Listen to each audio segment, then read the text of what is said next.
White House is cracking down on fraud and corruption and putting a spotlight on hospice care fraud happening in L.A. William Lajeunesse has more now from Los Angeles. Hi there. Aisha, hospice fraud costs taxpayers $200 million a year, and nowhere is it worse than here. Ghost patients, sham companies, corrupt doctors. They bill for care they never provide, and owners steal Medicare numbers from seniors who don't even know they're on hospice till they need real care, but can't get it because the hospice owns their Medicare number. They're human traffickers.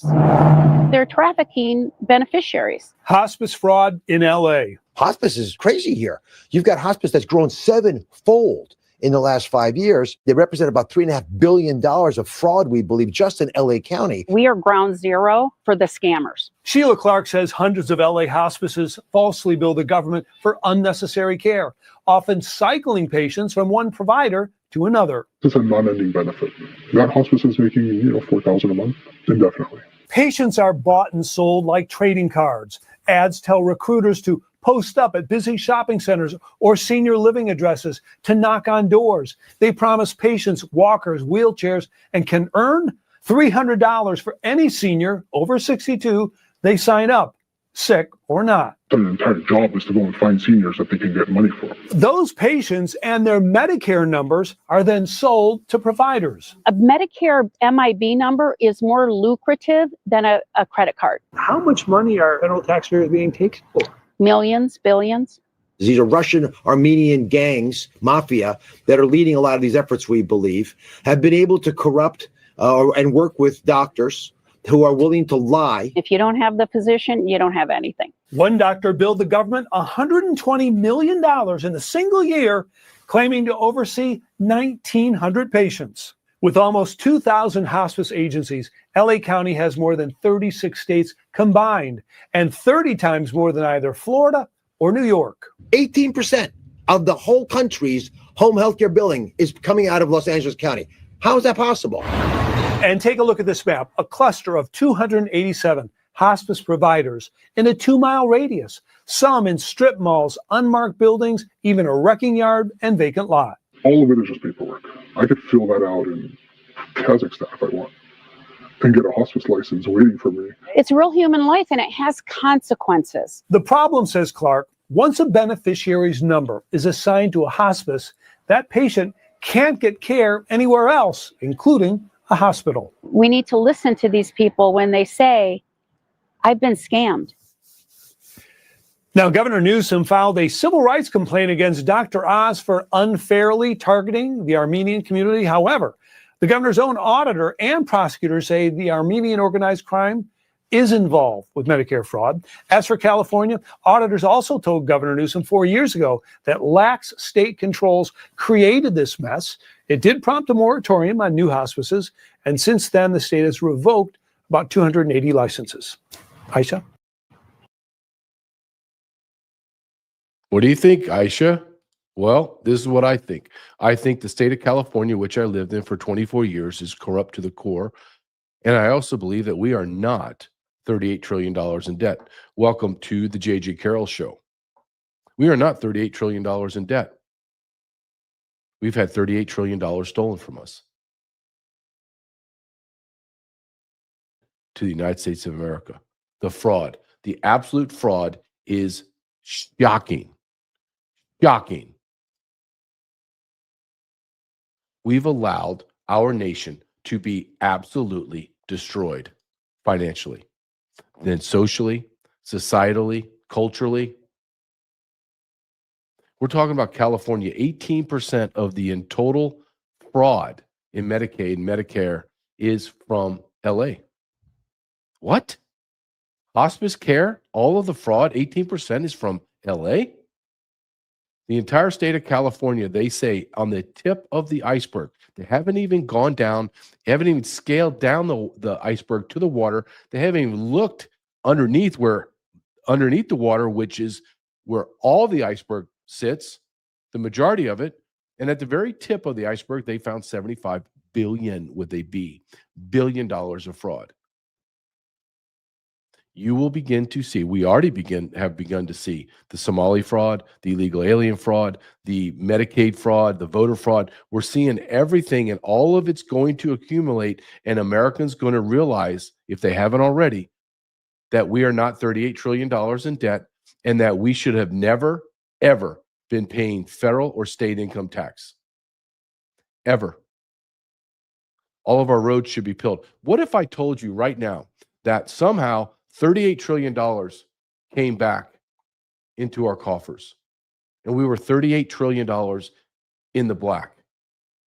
All of a sudden, the dollar would skyrocket, but our dollar is worthless. Do you know there was a time in the late 80s, I think 70s and 80s, the dollar versus the franc in Germany was 7-1. 7-1. I went in the 90s to Germany, and it was almost 2 to 3 to 1 to the franc. It was like I had monopoly money. That's how it was across the globe with the dollar. The dollar was so powerful that you can go on vacation and not spend hardly anything, and everybody wanted your dollar. But they destroyed the dollar. They destroyed our economy all the way back to before 1913, because they had to conspire for it. When we had the federal income tax, and then 1914 is the beginning of the Federal Reserve. Think of what I'm saying. It's only been 100 years and change. Everyone believes that today, this is the world we live in. Everything we're living through today is what it's always been. Well, no, it's not. No. America did not have this debt burden. America was self-sufficient. We were the breadbasket of the world. We were the engineering. We were the manufacturing boom of the world. And what happened?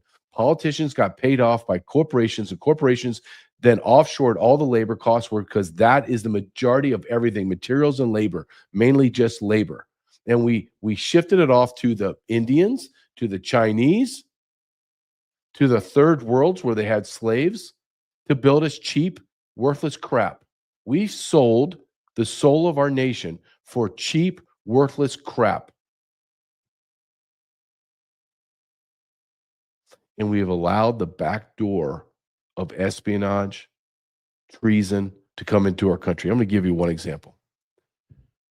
When I got out of the Border Patrol, I began to work for a federal background investigation company, huge, incredible company. And they do all the background. So if you're in federal government, everyone that gets employed, could be low level to high level, gets hired, they have to go through a national security background check. And it depends on what level you're going for, how in depth the background check goes. So I was waiting for my printer. The company sent me a printer. And they say, well, the problem with getting you a printer, it's going to be about 3 weeks delayed. And I need a printer in order to do my job. And I said, well, why? I don't understand. I can just go to Best Buy and get a printer. No, because all the printers are made in China, and China puts in software in there where they can trace everything that you print, everything that gets sent there. So it has to come to our specialist, and our specialist takes out all of the hardware that's in the printers. And I'm like, dear God, look at what we've done to America. Look at what we've done because we are so greedy. I can't stand Barack Obama. I find him to be repulsive on every level. And he said something that I believe, but in a complete different context that he's meaning. You remember when Obama said, once comes a point where you've made enough money. Number one, he doesn't get to make that decision on how much money I want to make, but he has a good point. And I don't think he's trying to make this point, but I'll make it for him. When does it come for you? Where's that dividing line where you go, I've made enough, and in order to make more, I have to hurt people in America. I have to create a system where it will hurt the national security of America. And then it no longer benefits the country that I live in, that provides me the opportunity to grow and to accumulate this wealth. And that line has been erased. Our corporations are international corporations, and they have no allegiance to the United States of America. And there's our problem. And then on top of that, you couple that with the gutless, completely incompetent, and grossly stupid politicians. They have no idea. We have politicians ruling on business and laws and taxation that never had a job. Bernie Sanders never had a job outside government until he was 40 years old. Do you know that? 40 years old. He's a communist. The United States of America is the land of fraud. And you know who's not making any money from this fraud? You and me. You and me are suffering. You and me are working our ass off, paying in to, quote, the system, and the system then takes our money and feeds it to fraudsters in America, both citizens, illegal and legal immigrants, the whole gamut. And no one's done a damn thing. You heard that in Fox News say that Gavin Newsom was told 4 years ago that this was happening, and he ignored it. Why would you ignore it? If I'm running my household and somebody came to me and said, JJ, the neighbor down the street is stealing $20,000 a year from you. Whoa, that's a major $20,000 in my pocket. Yep, I would go and I would eradicate that immediately. You have a small business and you find out through your accountant that one of your service employees have siphoned off $50,000 last year. Number one, he's going to go to jail. Then I'm going to try to sue him and recoup all that money. What does Gavin Newsom do when he finds his business, his home, is being fleeced for billions of dollars? He does nothing. Is he stupid? Gavin Newsom's not stupid. Then he's complicit. As an investigator, I'm telling you, there is no other explanation. When you look at a problem, you say, okay, is this gross negligence? Like they don't know their job and they're stupid? Or do they know it and they're turning a blind eye, then they're complicit in a way? Or are they benefiting? There are no other choices. So I don't find him to be stupid. Even if he was stupid, he was told what was wrong and he did nothing. That's not being stupid. That's you are negligent. Is he just negligent in 4 years, or did he profit? Either in votes or money and power, or all of it. Gavin Newsom is just the poster boy for the effeminate man that has the perfect teeth and hair and needs to get his face punched. That he's the poster child for that. And fraud and abuse and anti-American communism. That's him. He's not the only one. We got the retard Tampon Tim in Minnesota, governor. We have the governor of New York. She's grotesquely Hochul is a moron, believe it, beyond anything we can imagine.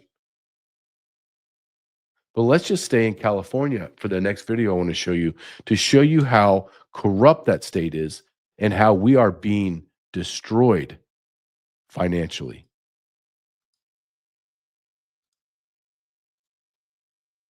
More fraud has been uncovered in California. It seems like every day discoveries are made. According to the Federal Communications Commission Inspector General, the state of California approved free phone and internet service for more than 94,000 dead people. Your tax dollars at work, folks. California misused $3.8 million in federal funds meant for low-income Americans so that deceased Americans could have free internet.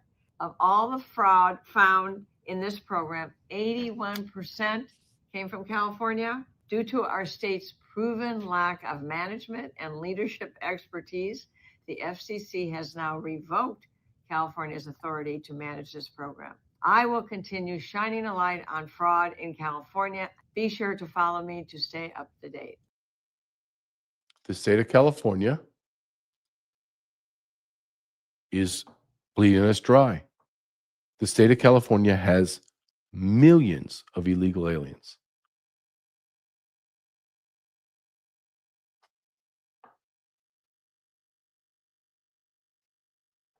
Nothing's going to be done. Do you understand what I'm saying? Nothing's going to be done because, well, how do I know that? Because nothing's been done now. Who's been arrested? Can you tell me that? Who's been arrested? Nobody. 3.8 million seems like, well, that's not that big of a deal. 3.8 million, 94,000 dead people in California got cell phones. This is just a drop in the bucket. This is just a little water droplet from the faucet. With 75, I think when it's all done, California will be in the hundreds of billions of dollars of fraud. I think you're going to see fraud across America in the last probably decade to 2 decades, probably around 2 decades, of equivalent of 38 to 40 trillion dollars. We should have trillions of dollars in the black. Think about that, what that would mean to America. You would be taxed you would live almost tax-free. Think of what I'm saying to you. With tariffs, with all of the money that brings in, maybe we have a sales tax. Maybe it's minuscule. That's what we're living off of. We're not printing money. The dollar hasn't devalued over 50%. No, your dollar would be expanding, literally growing every single day. Our nation is a nation of fraud and abuse and theft. I say this all the time. Our nation is in a moral rot. And when you're in a moral rot, it touches every fabric of your life. When you have a disease of no morals and values, when you are an atheist and you believe in nothing,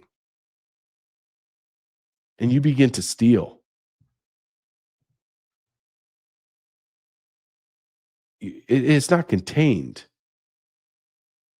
It gets worse and worse because you have to feed it more and more. And then the side of your thinking that's so warped is you're like, well, I've stolen this much and no one said anything. Maybe I just steal more. And more and more. And then you're in the millions and you're like, damn, I got like a couple $100 million. Let's go for $1 billion. No one's even saying anything. You get a couple billion. No one's even talking. So hell, let's just go for the $1 trillion. And you're looking at all the other fraudsters because they know who they are. Because I know who they are. And in your small world, like I'm in law enforcement, I know all the other law enforcement guys, or I know some 6 degrees of separation of who's who. All I have to do is make a phone call to maybe 1 or 2 people, and they get me in contact with the person that I need to speak to, say in Nevada. Some sheriff, small town in Nevada. I make 2, 3, 4, 5 calls. I got the phone number to the guy that I need to speak to. Oh, it's a sheriff in Nevada, or it's a patrol officer in Louisville, Kentucky. I know that guy. That's how the world is. It's all tight now. So the fraudsters know each other. And then all the politicians are being paid off. And everyone's gaining wealth and power, and everyone's complicit, so they all have to shut their mouth. Here's another fraud. This is a woman that's talking about the H-1B and H-2B fraud that's happened in America. Fraud does not just stay in monetary form. It's going to spread. It's going to spread into cheap labor. It's going to spread into votes. It's going to spread into demographic upheaval. And then it's going to destroy America. And I want you to listen to this lady as she says that many, many people, as we've been told, and I have been saying it, young men need to get in the trades. That's where the money is. But not when you bring in third worlders. And this is happening right now. This isn't a Joe Biden issue. This is now a Donald Trump issue. And it's maddening.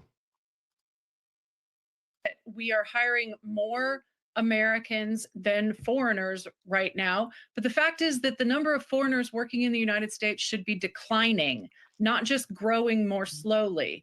And so we've got DHS announced yesterday, and we broke this on X, that they're bringing in an extra 65,000. That's on top of the 66,000 cap for this year. So that means in the next 8 months, they're going to allow in 65,000 additional H-2B workers who are taking construction jobs, landscaping jobs, hotel and restaurant jobs, resort jobs, ski instructors, all of these jobs that are entry-level jobs for Americans. I mean, I spent the morning talking to moms who got their kids through trade school specifically so that they would be able to find these kinds of construction jobs, and they can't find jobs. They're being denied. And, you know, if you look at the wages that these H-2B employers are paying these workers, they're outrageous. I mean, you know, some of them are being paid $9 an hour, $11 an hour, construction jobs for $16 an hour. You can't live in America on those wages. So if we take away the cheap foreign labor, these companies are going to have to raise their wages to recruit Americans. And that's exactly what should happen. It is exactly what should happen, but it's not. Why? Why is it not? Rosemary Jinks. She's on the Immigration Accountability Project. Thank God for people like her. Thank God for them. Why is our government bringing in 60, 65, 62, 63,000 more people into America to work? Can somebody explain that to me?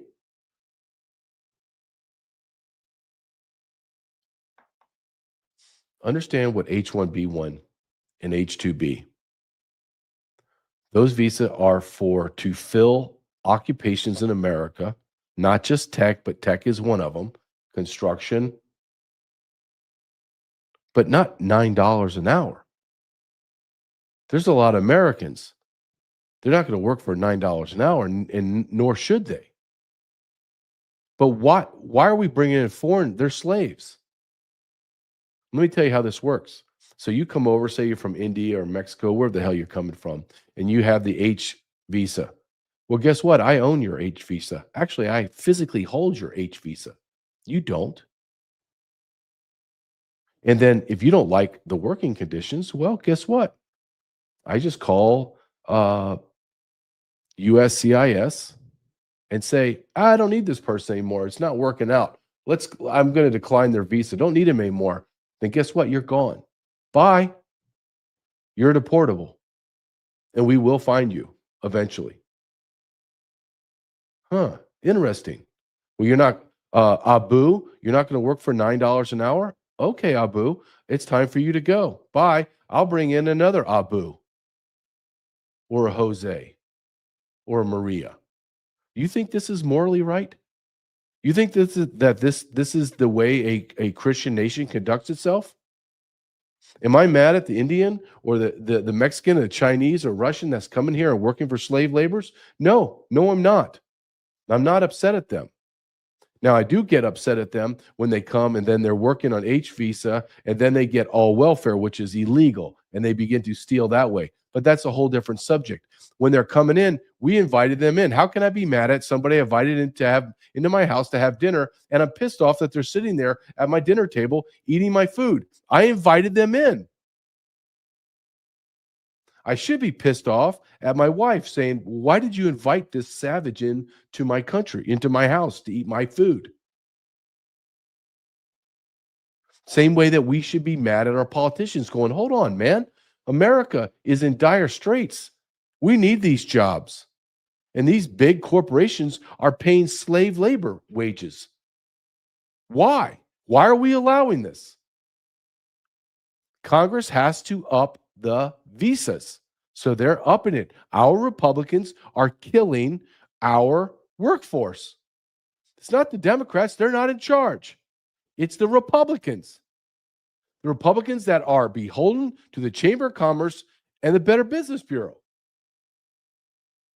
It's the Republican Party that is selling out the United States of America. Here's Stephen Miller, someone that I really respect a great deal, talking about, let's get back to the fraud, saying that Ilhan Omar's Minneapolis is destroying maybe the greatest fraud we've ever seen in American history. But again, I'm gonna harp this. I'm gonna bang this drum. Has anybody been arrested besides some balloon head Somalis that are functionally retarded that we know they didn't figure this shit out? So where's Walsh? He allowed this to happen. Where's Fry? Where's Ilhan Omar? Has anybody been arrested? Has anybody seen Pam Bondi outside of a studio in Fox News? Hell, I don't know. Based on what we have found so far, we believe that the Somali fraud operation in Minnesota is the single greatest theft of taxpayer dollars through welfare fraud in American history. We believe that we have only scratched the very top of the surface of how deep this goes. And you're familiar with all the scams with pretending that children have autism who are not in fact autistic, with pretending to enroll people in food programs when in fact nobody was ever enrolled, and engaging in massive fraud, lying, and theft and grift on a scale we've never seen before in American history. The total bill, the total tab for this is going to be far beyond the numbers we've already seen reported. We believe the state government is fully complicit in this scheme, and we believe that what we are going to uncover is going to shock the American people. Look, based on the records that we already have, and this is a significant undercount, by the way, 75% of the Somali population in Minnesota is on welfare. But that's likely a significant undercount of just how much of a financial burden the Somali refugee population is imposing Well, let me on ask this this. country. Stephen Miller, I will always respect this man. This guy was ahead of the curve on illegal immigration for decades. He did this in high school. He's awesome. But I have to ask the question again. Where's all the arrest? America, do you understand that you're not in debt? Let's bring it down to a personal level, like an American level. What if for the last 10 years, your credit card debt just balloons and balloons and balloons, and you owe $140,000? And then you finally wake up from your slumber and someone comes to you and says, hey, bro, you're not $140,000 in debt. They stole that. Now you're free and clear. You would be jumping up and down, screaming, I can't, this burden has been lifted. I don't owe $140,000. Then you're going to be like, well, who did it? Well, these people over here. Are you going to arrest them? Yes, I am. Now let's flip it. $140,000 in debt. You're drowning in it. You're miserable. You're working and all your money's going to pay the interest on the credit card. And the investigator comes and says, hey, we found it. And you say, no, it's all right. I'll just keep suffering. But I have the people here, they're in handcuffs. I let them go. But if I let them go, they're going to keep stealing from you. It's okay. I'll work harder. I'll work 20 hours a day. Maybe I'll have to work 21 hours a day and just sleep. I'll sleep in a cardboard box for 3 hours. Then I'll get up and work myself until I die. That's what we're doing as an American country. As Americans, we're sitting here going, okay, the Somalis, the Californians, the politicians, the corporate government, the corporate businesses, everyone, they're just stealing. They're stealing. And we're sitting here wringing our hands. Oh, look at the debt clock. Oh, God, the debt clock's going to hit 40 trillion. What are we going to do? Well, you got to listen to the president. You got to listen to the politicians and the media. Well, you have to work harder. We're going to have to tighten our belt. Yeah, but my belt's already tightened. I don't have any, there's no more holes in my belt to make it tighter. I can't work anymore. I'm barely home to see my kids. Well, don't worry about it. We have after school care. Then we'll have night care. And your kids eventually will get old enough they can take care of themselves. And then you have no connectability with your family and your kids. And then you get old and die, and they have no love or respect for you because you didn't show any love and respect for them. So you're going to die in some kind of crappy nursing home all by yourself, drooling. That's not a far out description. We're living that description right now. We're living it. Are you telling me you're not humping your ass off to make bills, make ends meet? Are you telling me that? Are you telling me that you're looking at your paycheck and going, damn, that's a lot of money? And then you're going, yeah, but it doesn't cover everything. Holy cow. 10 years ago, if I got paid this, I would be like, my God, I'm wealthy. No, your dollar's devalued so much because there's so much fraud. We're running in the trillions of dollars in just interest payment on the debt. But what do we keep saying as Americans? It's all right. Let the Somalis, let all the illegal aliens steal from us. Let the big corporations offshore all our jobs. And then the jobs that we do have, let the corporations bring in all of the HB visa people from India, because they're smarter than us, as President Trump said. They're just smarter, more talented than us. I know there will become a time when America wakes up, when the pain is so unbearable, and I don't believe it's there yet. The pain is so unbearable that Americans going to rise up and they're going to lash out. And then it just becomes a numbers game. Is there enough pissed off, angry Americans still left to do what's needed to be done to eradicate our nation of traitors and foreign nationals? And the answer to that question is, I don't know. I don't know. The only saving grace that I have when it comes to this topic is it doesn't take 50%, 25% of the population, 10%. It takes anywhere from 3 to 5%. And if 3 to 5% of Americans are armed, angry, organized, and have a loyalty to each other, then they can eradicate our nation of every single speck of cancer that has devoured the body of America.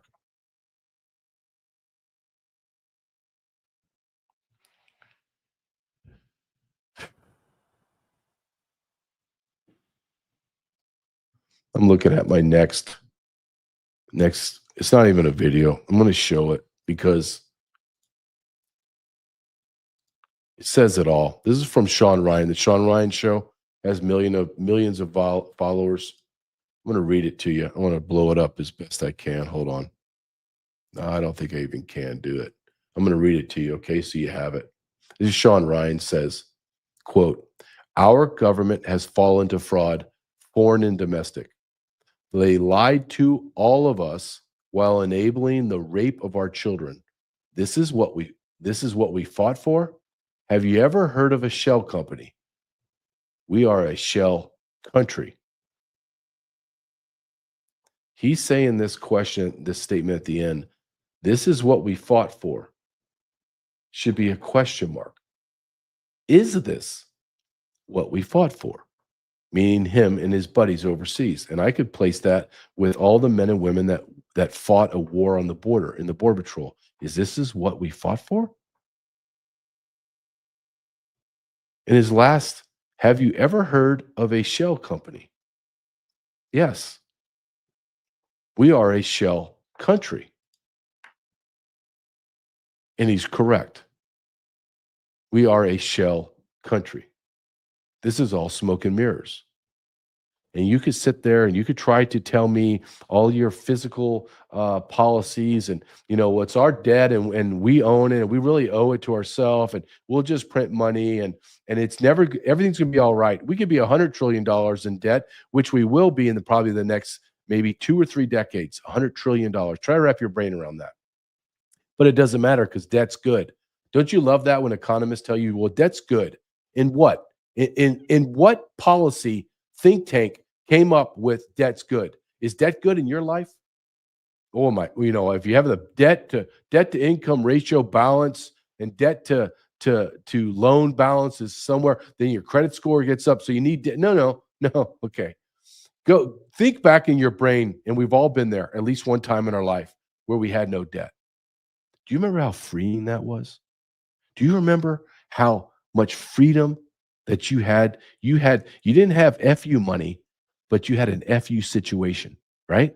Your mortgage was paid, your cars were paid off, you had money in the bank. You could look at your boss and go, F you. I don't need your crappy job. I don't care if it's a damn good job. F you. I don't need anything. I can make $1,000 a month at working Home Depot, McDonald's, cutting grass, whatever. I'm not demeaning that. I can do whatever. And that's all I need money-wise to live. F you. Why do you think that you're in debt? Why do you think we are all in debt? Why? Because we can't say F you. And it's because it's power. They have power over you. Why do we have usury in our country when it has been proven throughout history, all nations that do not have interest payments on loans are beyond wealthy? Why is that? That's a topic for another podcast, but I would damn well ask yourself that. Why do we have usury? Why do we allow it? Why do we allow a certain group of people to have that power and that stranglehold over us? We are living in a matrix. We are living in a lie. All of us know it too. We all know it on some level. You are either highly engaged and highly knowing that this is happening, or you're a dunce, but you know it, you feel it. You may not be able to articulate it. Hell, I can't even articulate it properly. And I know there's people that have way more intelligence and knowledge and ability to articulate on this subject. And I'm watching them talk about it, and I'm like, damn. And if you don't get pissed off about this, then I really don't know what to tell you. Maybe tell you to get the hell off my channel. Stop watching me. How are you not pissed off? How are you not, when you're writing out your bills or you're sending electronic fund transfers to this mortgage company, that rent, to this, going to the grocery store, getting 2 plastic bags of groceries and costing you $175, and you don't have anything in your checking account, you have nothing in savings, and you're not pissed off? Are you not pissed off as all of the major corporations? Look, I'm not angry at Bezos or Elon Musk or all that, but is it morally right that those people have quadruple their net worth, net wealth in a year or two? Like every single year they double it over, and we become less. We have less wealth. We have less money. Something is wrong. We all know it. We don't live in a capitalistic society. That is a lie. The same thing, the same lie that we're a capitalistic society is on the same train track as we're a republic. We're no longer live in a capitalistic society, and that we no longer live in a republic. We know that is a lie. We are not represented. It's a quasi-dictatorship, quasi-democracy. We don't live in a capitalistic society because certain groups of people make more money. Certain groups of people are giving contracts. Certain groups of people are giving more wealth. Why is there thousands upon thousands and thousands of pages of the tax code? Do you think that hinders or helps certain groups of people?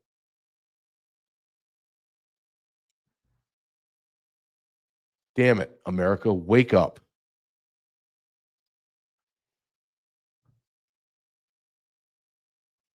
Here's someone that I like. And I played this clip before. I'm going to play it again.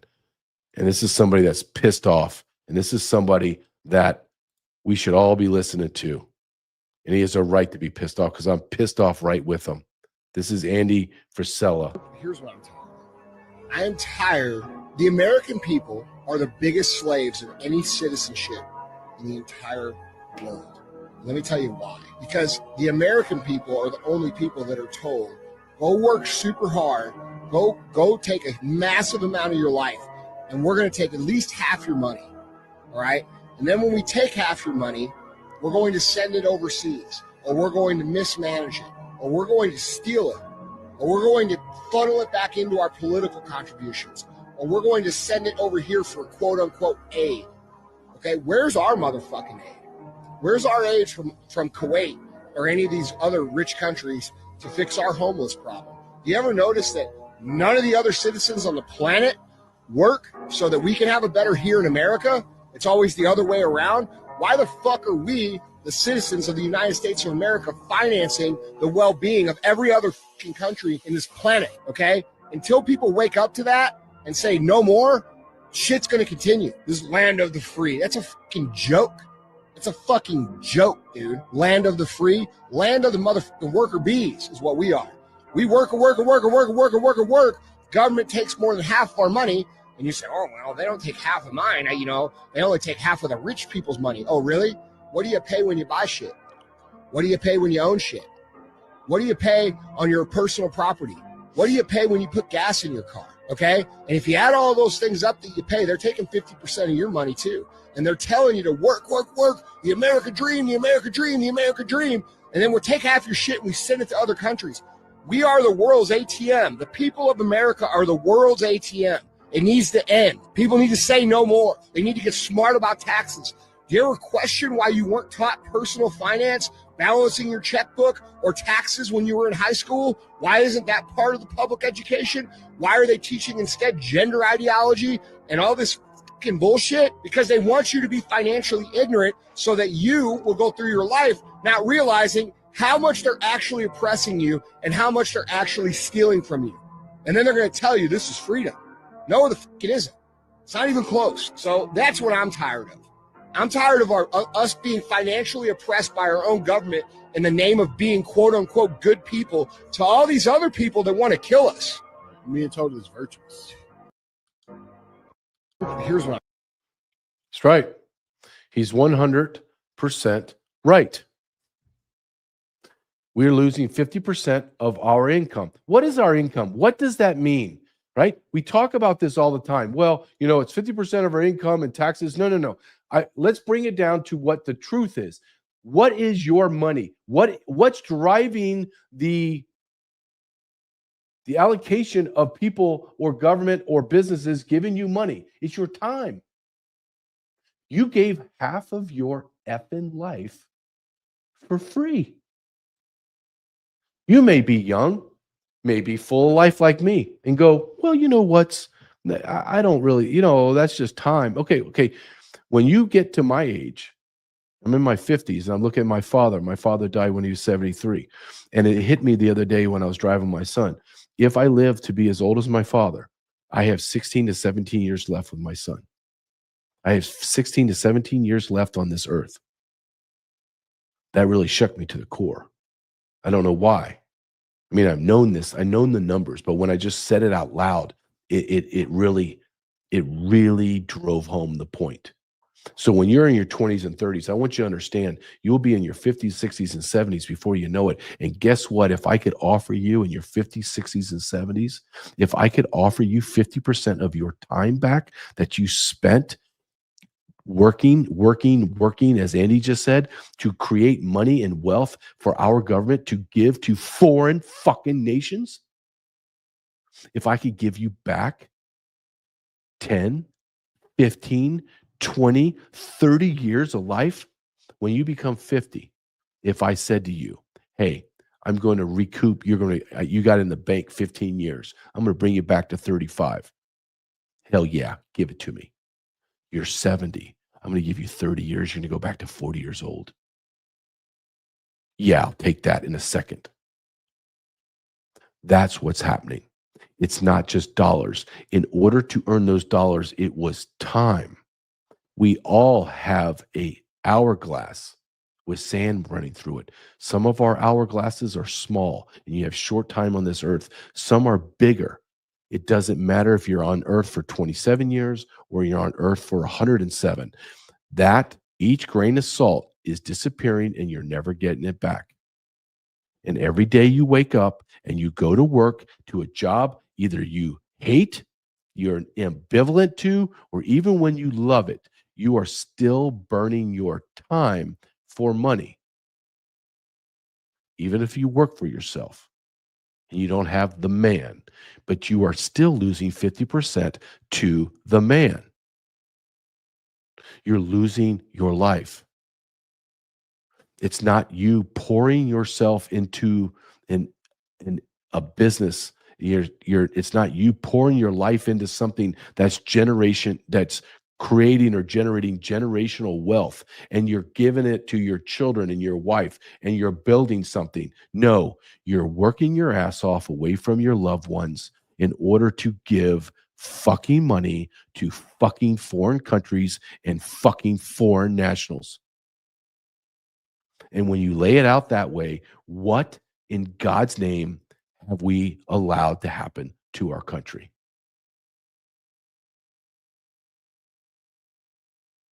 We are the largest host living today. We are also, as a group of people, some of the most gullible, the dumbest, the most easily manipulated, and the largest group to ever be propagandized, the United States of America.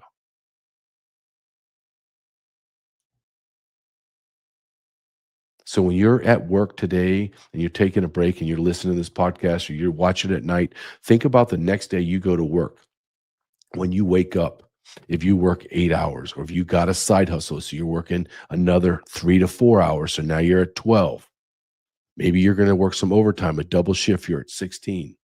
I want you to understand that 16-hour shift that you work for overtime, 8 hours of your life disappeared. It has been turned into dollar form, and that dollar form, all of that half is going to a foreign nation, which is going to funnel it back through NGOs back to the politicians and the elites. Because how do the elites become wealthy? And how do we not? Do you think it's because you don't hustle enough?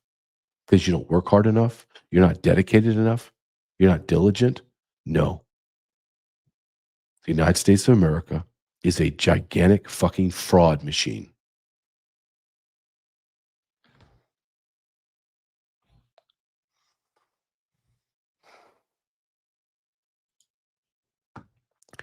On the screen below me is sat123.com. You need to be prepared. I don't care if I sound like a broken record on my show when I talk about sat123.com. I don't care, because this is exactly what I believe. Be prepared. Do not trust this government. Do not trust law enforcement. Do not trust anyone. No one's coming to help you. We may get there, but it will be late. Be prepared. Your child, your wife, your husband is on the road somewhere and they need help. Why don't they call you? I want my son and my wife to call me. What if they can't get out? Well, they can, because they got a sat phone from Sat123. I pay a monthly subscription of less than $100 a month. That I have the ability to speak to my family, have communication with them. They give me a free sat phone with it. Free sat phone. Anywhere from $1,200 to $1,500 free. My son goes to school today with his ballistic backpack. I say this all the time. Drop him off, and I'm like, yeah, he's safe. He's got a ballistic backpack. I'm good. I'm being a good dad. And as I drive away, I go, damn, I have to give my son a ballistic backpack. Sat123.com/JJ. Go to that website. And if you need a product, buy it from the people that support my program. Sat123.com/JJ.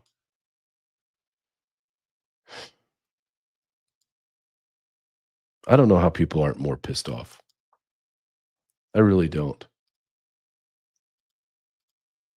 Once you look at this, this is from James Wood, the great actor James Wood, on his X account. National debt, 36 trillion. Now it's 38. Now it's climbing to almost 40, they say, by the end of the year. 40 trillion. He asks, wonder why? Minnesota Democrats spending $8 billion on daycare. Those are the buildings. California Democrats spending $18 billion on homelessness. This is drop in the bucket. Where does $18 billion go for homeless? And the homeless has increased every single year under the leadership of Gavin Newsom and the Democrats. Democrats has supermajority. So where did $18 billion go? Homelessness grew, people. You gave me $18 billion, I could build millions of tiny homes. Now, will the homeless destroy them? Yes, because they are savages. They have severe mental illness. And we could, $18 billion, I could have built a state-of-the-art insane asylum where we could treat these people with dignity, show them compassion, empathy. But no, we allow them to live in tents on the streets of California. We have daycares that don't exist that got $8 billion. Where did that money go? Where did that money go? You don't have an answer for me. Where did the money go? No one has an answer for me.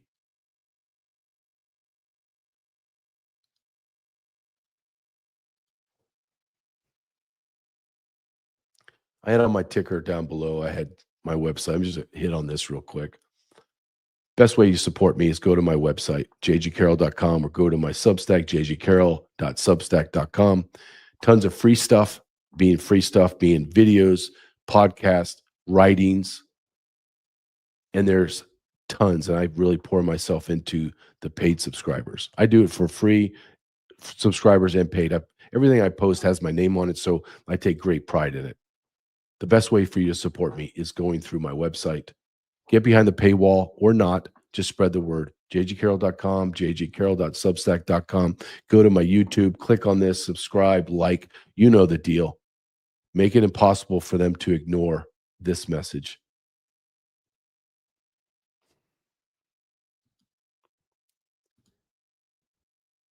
You have to love this. I mean, at least I think you have to love this. What does it look like? What does fraud look like dollar-wise? This is what it looks like. Hold your breath. Check yourself, because this is shocking. Now to a Saturday in America investigation. Our team has been talking to DHS officials all week, and we have learned that $700 million in cash was flown out of Minneapolis by Somali couriers in the past 2 years. That's roughly $350 million a year for 2024 and 2025. Now, to put that into perspective, that number is 10 to 1 compared to bigger airports like JFK and DFW. And we are told that they were about 3 to 4 million a year, quite a difference. But it's not just Minnesota. It's also happening in Columbus, Ohio, where officials tell us that since 2023, $136 million in bulk cash was flown from Columbus to Somalia. And now we're learning more about how the money got from Columbus to Somalia. First, bulk cash and luggage flies out of John Glenn Columbus International Airport. Then luggage lands in either Minneapolis or Atlanta before it is sent overseas. Meanwhile, these DHS sources told Saturday in America that Seattle is also seeing bulk cash transfers, although we learned it is significantly less than Minnesota and then Ohio. Now, we should note that those are the states with the largest Somali populations in the country: Minnesota, Ohio, and Washington. And the acting TSA administrator spoke on Capitol Hill explaining how they uncovered all of this.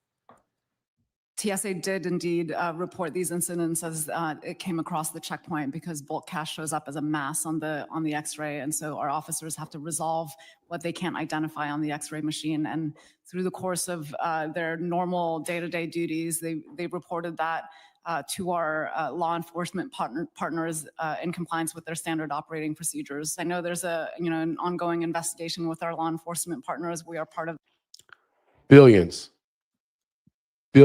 of dollars in cash that we know of. Can you imagine what we don't know of?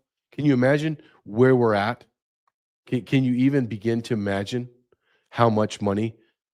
Somalia, the land of incestuous bubbleheads, people that are mentally retarded, came to America and have stolen billions upon billions upon billions of dollars in America. Do you know how large this enterprise of theft and fraud has to be in order to push out $1 million or $2 million in hard cash currency every single day? Do you know how hard it is? Go to the bank and try to get $5,000 in cash if you have it. Go ahead, try. Watch them tell you to come back because they have to go and get it from their central holding facility. Dear God, do you understand? Do you understand what's happened to our nation? I love this company, Pet Club 24/7. I hate to go in and out, right? I'm so pissed off, but I have to. I'm not doing anything for free. Tell my son, you don't do a damn thing for free. I got this, just a side note, I got this, I have a mentor, huge podcast, makes a lot of money. And he told me, don't you ever do anything for free, JJ. Somebody builds a chair or a desk and sells it. Do they just give that for free, or do they sell it? I said, well, they sell it. They took them time to build it. He says, what are you doing Did you just turn on the camera and just start talking? No, I do research and I create my show and I put it all together. Yeah, you created something. Why would you ever give it away for free? Why would you give away your knowledge and your experience for free? And I was like, damn, you know what? You're absolutely right. I'm never doing that. My sponsor is Pet Club 24/7, truthwithjj247.com. You want to change your immune system? You want to maximize it? You want to get your body to get all the toxins that our government's allowed to pour into us through our water, air, and food? Go to Pet Club 24/7. Proprietary mushroom. They put it in a capsule form, in a balm, a lotion. They put it in treats for your pets as well to increase their immune system. Over 400 peer-reviewed articles written about Pet Club. And even the icing on the top, on the cake, husband and wife, Kurt and Christian,